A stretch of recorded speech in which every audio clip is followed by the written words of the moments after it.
Então, galera, boa noite aí. Eu queria aqui, numa explicação relâmpago, né, mostrar mais ou menos aqui o funcionamento a função, né, do capacitor em um ventilador de teto, por exemplo. Então a gente tem aqui a nossa fonte aqui de 127 volts 60 Hz. Aqui a nossa chave, né, que esse ventilador ele gira para os dois lados, né? Então quando a chave está para a direita, ele gira para um lado, e quando a chave está para a esquerda, ele gira para o outro. Nessas condições, tanto a bobina principal e a bobina auxiliar tem que ser praticamente iguais, tá? Então o que acontece nesse circuito? Se você liga o circuito, tá? Aqui, primeiramente, deixa eu explicar aqui como é que a gente representa uma bobina na prática, né? Uma bobina, ela é a união da sua indutância, né, da sua reatância, com praticamente em série com a resistência do fio, tá? O fio, por natureza, ele possui uma resistência. Isso é claramente expressada na segunda lei de Ohm, né? Eu não vou aqui me expressar sobre isso. Então, a bobina aqui, ela está sendo representada pelo seu lado imaginário e seu lado real. E aqui a gente tem aqui a alimentação 127 volts, aqui a gente tem o neutro.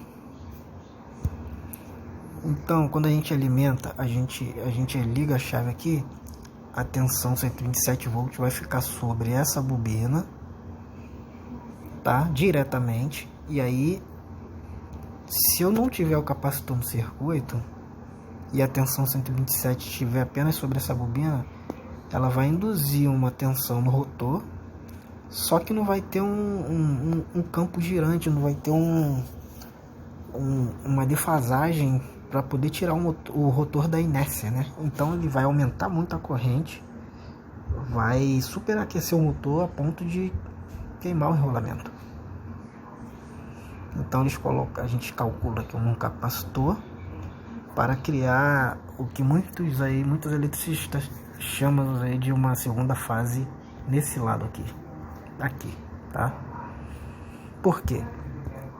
Quando a gente alimenta também, ó, veja aqui, ó, que a alimentação passa pelo capacitor aqui, entra aqui, sai aqui, passa por essa bobina, tá? E fecha o circuito aqui no neutro.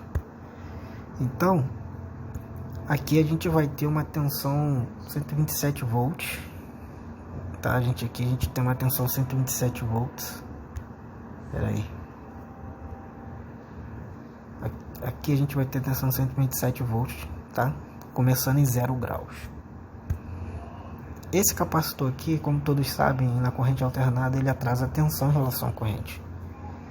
Então a tensão aqui vai ser defasada, vai ser calculada aqui junto com essas bobinas para se defasar da tensão da fonte, né?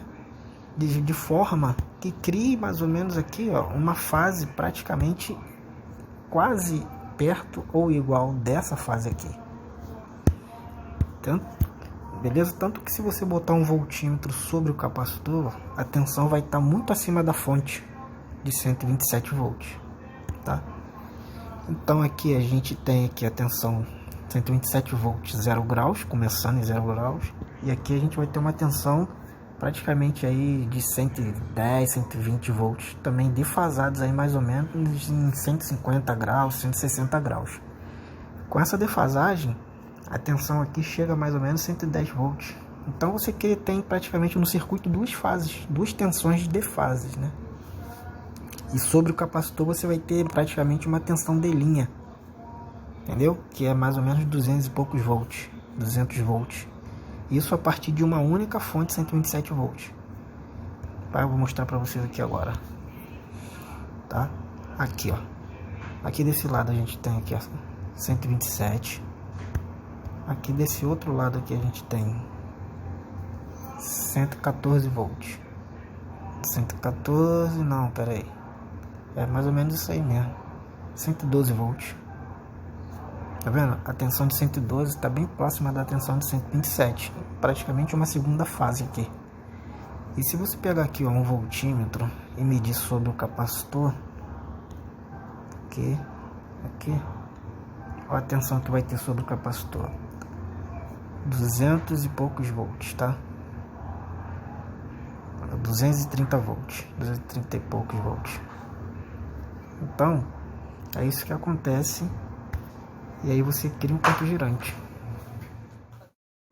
Então, galera, voltando aqui a explicação aqui, ó. Então, como vocês puderam ver aí, tá? Esse lado aqui, ó, cria uma nova fase por causa do capacitor. O capacitor, ele atrasa a tensão aí, como todos já sabem. Então, na partida, o capacitor cria essa fase aqui para que o motor saia da inércia, né? Através de uma força, né, que consegue defasar o campo para um certo sentido de giro, dependendo do ângulo. Então é isso aí que funciona mais ou menos aí o capacitor no motor monofásico, tá? E ele é calculado para que ele funcione no circuito, não precisa ser retirado como em alguns motores. A corrente sobre ele não vai fazer tanta diferença, até porque, deixa eu ver aqui, ó, isso aqui foi tirado de um circuito, tá? A corrente sobre o capacitor seria mais ou menos aí 500 mA. A corrente na fonte seria muito baixinha, tá vendo? A corrente nos motores seria 500 mA, mas a fonte consumiria uma potência bem mais baixa. A fonte teria uma corrente bem mais baixa. Tá certo aí, galera? Espero ter ajudado muitas pessoas aí. Valeu!